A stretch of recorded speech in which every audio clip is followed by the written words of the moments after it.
Zombotron 2 is the sequel to the first game, being released a year later in 2012. From the last game, we were a bio-robot and ended on the black end screen. There wasn't much to go off on, but considering there's a sequel, where can we go from here is a great question, so let's take a look.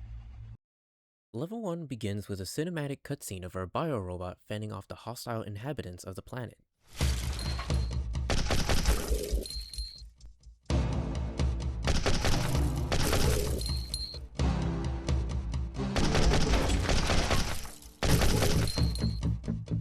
Then a spaceship falls out of nowhere, crushing us to death.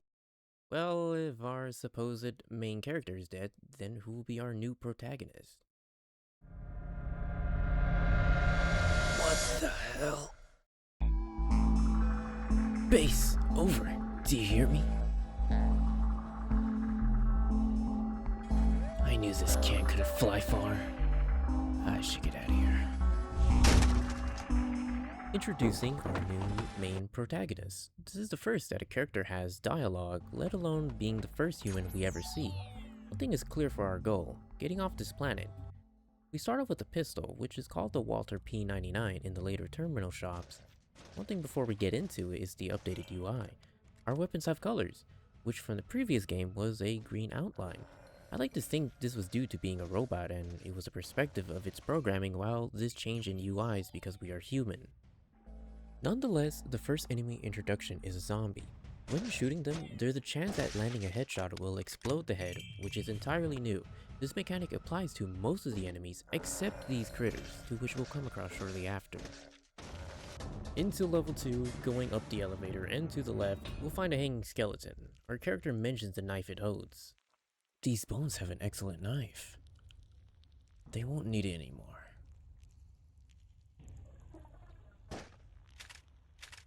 Grabbing the knife, this is the first introduction of melee attacks. A zombie ambushes us in time just to test this weapon. The knife can dispatch it in about 1 or 2 swings, an alternative to shooting. Further in the level, we encounter a new weird bug creature, which are spiders, but we don't know at this point. Heading down the elevator, it's clear that the zombies and spiders are hostile with each other. Coming across our first terminal, we can buy the Desert Eagle if available. Holding 7 shots, putting down the bugs and zombies in 2 shots. A strong upgrade to our pistol. Falling down and interacting with this function, we'll need a key to pass through. But if we manage to go further right, we'll discover a golden sparkly chest with a life container.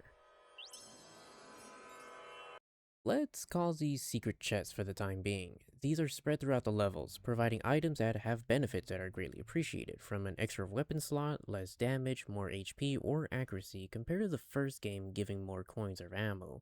Exploration is much more rewarding and beneficial. Back to the function with the key, unlocking the door and into level 3. In level 3, going up the lift, we'll reach a terminal where a new gun is introduced. The Mossberg 590, a shotgun with 5 shells. This is pretty powerful as it will one-shot the zombies and spiders up close. Now, when we reach this section, we could call for the elevator as the arrows are guiding us, but further right will lead us to this shortcut. But let's take the elevator instead. Up ahead will be a chest containing a knife, in case you missed the skeleton from the previous level or don't have one. When we come to the drop point, you can see the left side where the shortcut would be skipping the previous part and straight here. When you drop down, heading left will lead you to a secret chest containing a great belt, allowing us an extra weapon slot. Entering through this doorway and unlocking this door, we'll encounter a human survivor. Hey, don't shoot me. You don't look like a zombie or biorobot. What are you? I can ask you the same question. Look, I don't care. Can you help me leave this planet? Probably. But in return, you should do me a favor. Let's see, what should I do? A mere trifle. Help me clean my store of spiders. And you believe it's a mere trifle? You are armed and we're taught to fight. Do it and I'll help you reach the space base. Deal. Where are your spiders? Do you see that door?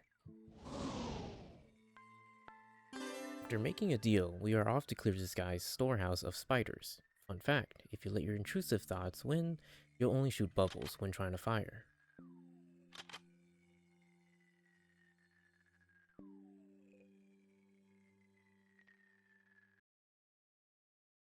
In level 4, we'll immediately be pinned by zombies. Trying to head right, a door will automatically lock, so we're forced to head left and interact with this panel.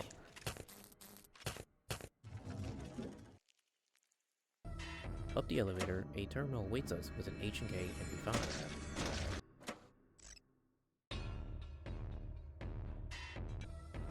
On the right is a chest we can open, but the wall is breakable.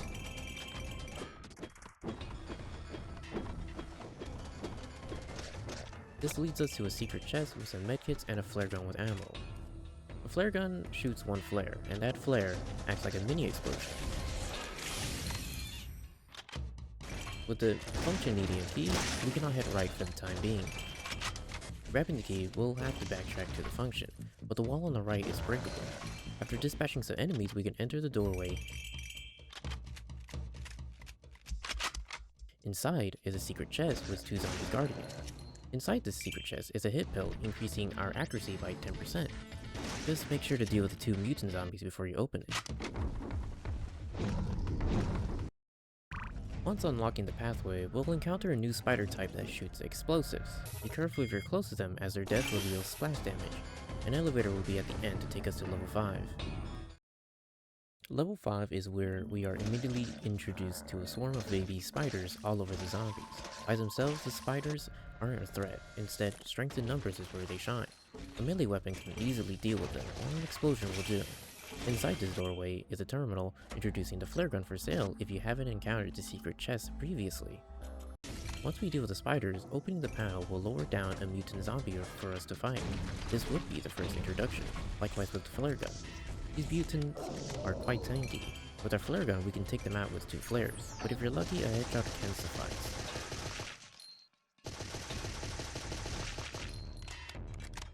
Entering the doorway will lead to a boss fight, the Spider Queen. She can spawn other spiders to join, spit acid at you, and if you get too close, she will swipe at you. Other than that, she's pretty easy to deal with.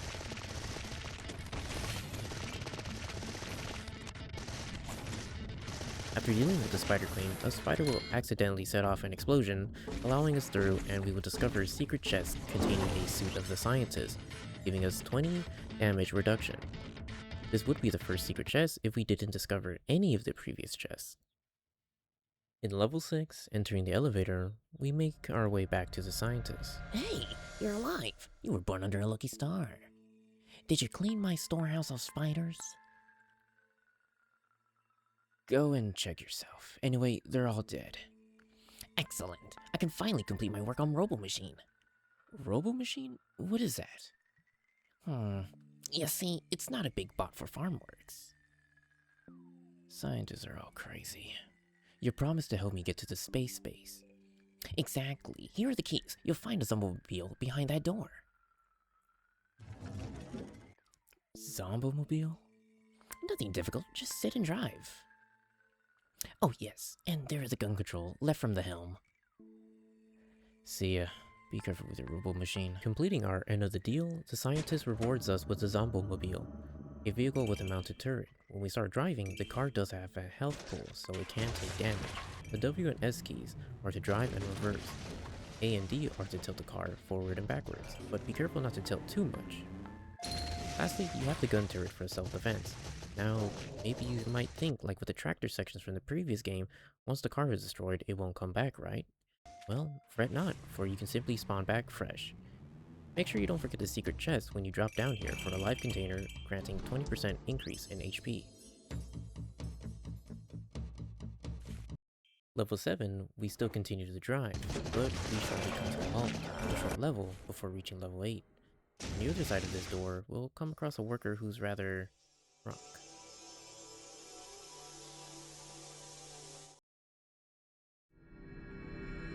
A miner? The one I really didn't expect to find? Have some beer? Just a big damn pistol. I see. Who the hell are you? Not your damn business. I need to get to the space base, but the bridge is broken. Yeah, there was a bridge. My fellows and I got pretty drunk once and had a drink. And the other side of the canyon got a bit collapsed, and the bridge too. Is there another way to the base? Definitely through their minds, but they're under robots' control. What's wrong with the robots?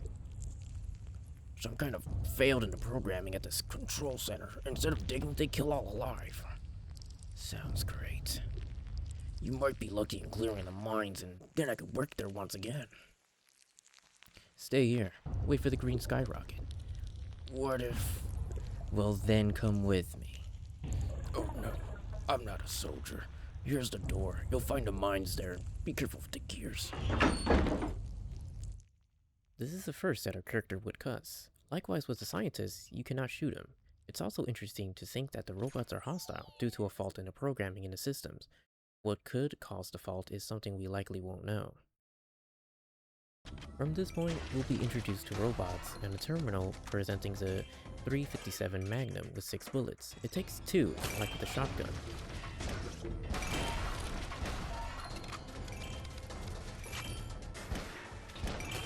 A new robot variant is also present, this one being able to launch explosives, by far being the most dangerous enemy type, dealing high damage and AoE, plus being able to spam it far off the screen. The terminal up ahead will present us the Milker MGL with 6 shots. It is similar looking to the grenade launcher for the previous game, but the noticeable difference is that the grenade launcher explodes on impact and the Milker has an arming time unless you directly hit an enemy. A good alternative for the flare gun. When you lower down the platform, make sure to hit right. There will be a rocket robot, but a secret chest is there rewarding us with a roomy backpack for another weapon slot. Into level 9, the beginning sections are as usual, with robots being common and spiders as well. When we enter this doorway with the mutant zombie, head right and hug the farthest wall, landing on this weak platform to avoid the cogwheel. If everything goes well, there's a secret chest with a hit pill to increase our accuracy. Further up ahead is where this door is a terminal inside, where the AK-47 is available to purchase. Level 10, if we manage to reach a terminal on the left, an RPG-7 can be purchased. Going further down and activating the panel, we're met with a familiar creature.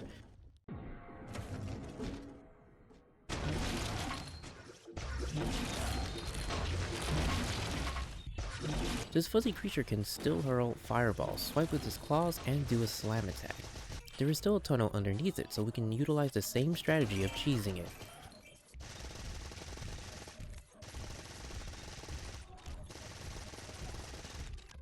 Once you defeat it, another one shows up immediately.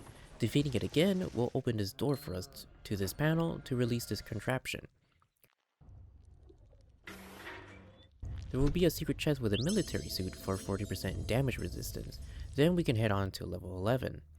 On a side note, this is very curious to think if these creatures are a native species of this planet or maybe created potentially for any reason. In the very beginning of level 11 is a terminal where we can purchase the Mag 11. In this elevator ride, you can initiate a shortcut. This wall is breakable, and if you jump, you'll spawn this locked security door, instead of seeing the security door and hitting down. This is where we will also be introduced to skeletons in a abrupt chaos. Before you head down, head all the way left and up here for a secret chest containing a light container.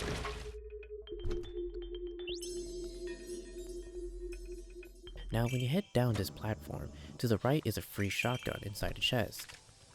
Into level 12, we'll be met with a Zombomobile driving section. Level 13 is a continuation of the driving section, but we shortly park ourselves at the space station before entering the next level.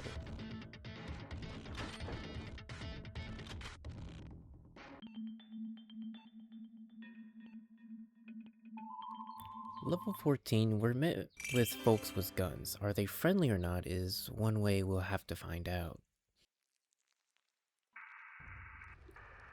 Hey, who's there? I crashed and now need to get on space. The space base is ours, and we won't let strangers in. What the hell? Kill him. I guess not everyone is friendly. These are mutants. They are armed with guns and are considerably a challenge to face. Aiming for headshots is recommended to swiftly deal with them. At this elevator, you'll see a secret chest, but there's no easy way to activate this platform. I'll give you a few seconds to think about how you can get to this chest. Feel free to pause if you like. Alright, To get to the secret chest, we must lift this elevator to gain access down here. This wall to our left is breakable, and there we can get the Great Helmet, giving us 10% less damage. Level 15, we go deeper into the space station, facing more mutants and traps the farther we go. When you drop down here, make sure you reach over here for a secret chest containing a live container, otherwise it might be difficult to reach. After pushing far enough, we'll have a terminal waiting for us to make any purchases before dropping down this pipe.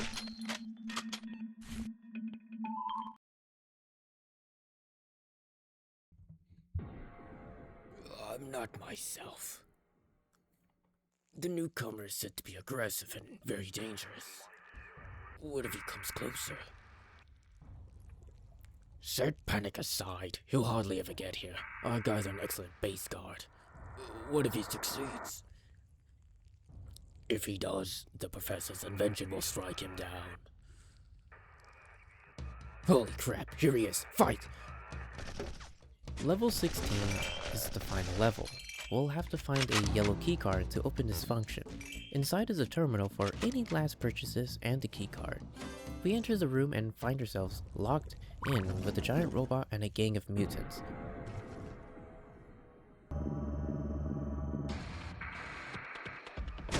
The giant robot is capable of launching fireballs and missiles, dealing massive amounts of splash damage. It's best to stay out of its way, otherwise its melee swipe will one-shot you. Utilizing the platforms will be your best bet. Mutants will appear at times from the doorways to assist the robot. Once defeated, the door opens to a familiar face. What have you done? Many of the work got destroyed. I suspected you would bring nothing but trouble. But I'll put the end. Die, bastard. As I said, all scientists are crazy. After defeating the scientists, we continue walking to find the spaceship, albeit in a terrible condition. Jesus, what a junk! You can't even take it as junk. An Aerostar could be much better. It flies at least. Seems like I'm stuck here for a long time.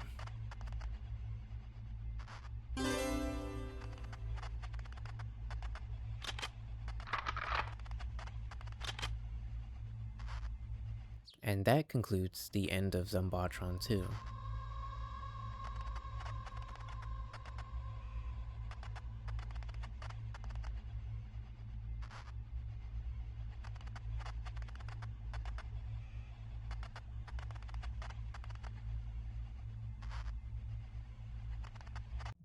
When we take a look at Zombotron 2 from the first game, this is a definite step up. Playing from start to finish was definitely a lot of fun. Let's start with the weapons. Zombotron 1 had a total of 5 weapons. Part 2 expands the arsenal with 11, 10 guns, each with their own name as shown from the terminal shops, and a melee weapon being the knife. There's a lot to equip and use to your liking. When we take a look at the melee weapon, it is a nice touch personally because this allows us to clear obstacles or alternatively enemies without wasting ammunition.